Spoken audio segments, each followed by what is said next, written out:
بسم اللہ الرحمن الرحیم۔ عزیز طلباء، السلام علیکم ورحمۃ اللہ۔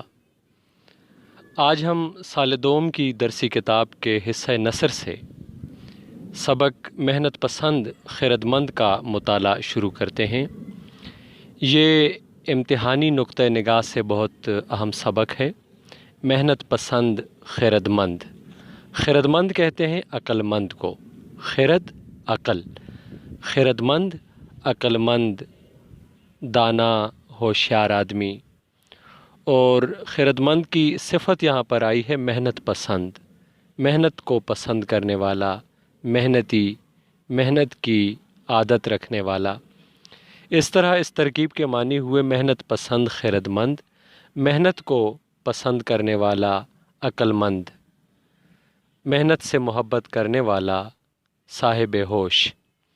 یہ اس سبق کا، اس تمثیل کا مرکزی کردار ہے جس کا آج ہم مطالعہ کرتے ہیں۔ محمد حسین آزاد اس سبق کے مصنف ہیں، لکھنے والے ہیں۔ آپ اردو کے اہم ترین اور صاحب اسلوب نثر نگاروں میں شمار ہوتے ہیں۔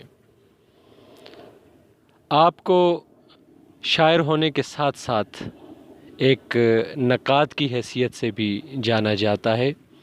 ان تمام حوالوں سے محمد حسین آزاد اردو شعر و ادب کی دنیا میں ایک ممتاز مقام رکھتے ہیں۔ آج کے اس لیکچر میں ہم محنت پسند خیرمند کہانی، قصہ یا تمثیل کا ایک تعارف پیش کریں گے، اور ساتھ ہی ساتھ ہم اس سبق کے مصنف محمد حسین آزاد کے بارے میں کچھ تعارفی گفتگو کریں گے۔ محمد حسین آزاد دہلی کے ممتاز اخبار نویس مولوی محمد باقر کے ہاں 10 جون 1830 کو پیدا ہوئے۔ آپ کے والد اس دور میں، اس زمانے میں اردو کا ایک اہم اخبار دہلی سے نکالتے تھے جس کا نام تھا اردو اخبار۔ اخبار کا نام تھا اردو اخبار۔ یہ اخبار ایک طویل عرصے تک جاری رہا، اور بالآخر 1857 میں جب انقلاب آزادی میں محمد حسین آزاد کے والد مولوی محمد باقر کو قتل کیا گیا، تو اس وقت یہ اخبار بھی جاری نہ رہ سکا مزید، اور یہ بند ہو گیا۔ آزاد نے سب سے پہلے تو اپنے والد سے بنیادی تعلیم حاصل کی اس زمانے کے دستور کے مطابق۔ پھر اس زمانے کے اہم شاعر استاد ابراہیم ذوق سے انہوں نے شاعری میں اصلاح لی، ان سے شعر و ادب کا ہنر سیکھا۔ آزاد کے والد نے شروع میں تو محمد حسین کو روایتی تعلیم سے آراستہ کرنے کی کوشش کی، لیکن اچانک ان کے ارادے میں تبدیلی آئی، اور انہوں نے محمد حسین آزاد کو جدید تعلیم دلانے کا اظہار کیا، اور محمد حسین کو دہلی کالج میں داخل کروا دیا، جہاں انہوں نے اچھے اساتذہ سے اور پڑھے لکھے لوگوں کی صحبت میں اپنے دور کی بہت اچھی تعلیم پائی۔ پرنسپل ان سے بہت خوش تھے، اور اس مدرسے میں مسلسل کئی سال انہوں نے اردو مضمون نویسی میں پہلا انعام حاصل کیا۔ اسی کالج میں، یعنی دہلی کالج میں، محمد حسین آزاد مغربی خیالات، افکار سے بھی روشناس ہوئے۔ 1857 کے ہنگامے میں جہاں آزاد کے والد کو قتل کیا گیا، اسی طرح ان کے والد کی جائیداد پر بھی قبضہ کر لیا گیا۔ محمد حسین آزاد بھی اس دور کے ستم سے بچتے بچاتے وہاں سے کئی سال تک دہلی سے باہر قسمت آزمائی کرتے رہے، اور لکھنؤ گئے، اور اسی طرح ایران میں وقت گزارا، اور چلتے چلتے 1860 میں لاہور آئے، اور یہاں پر مختلف ملازمتوں سے وابستہ رہے۔ جب محمد حسین آزاد کو محکمہ تعلیم میں موقع ملا تو ترقی کرتے کرتے آخر وہ گورنمنٹ کالج میں عربی کے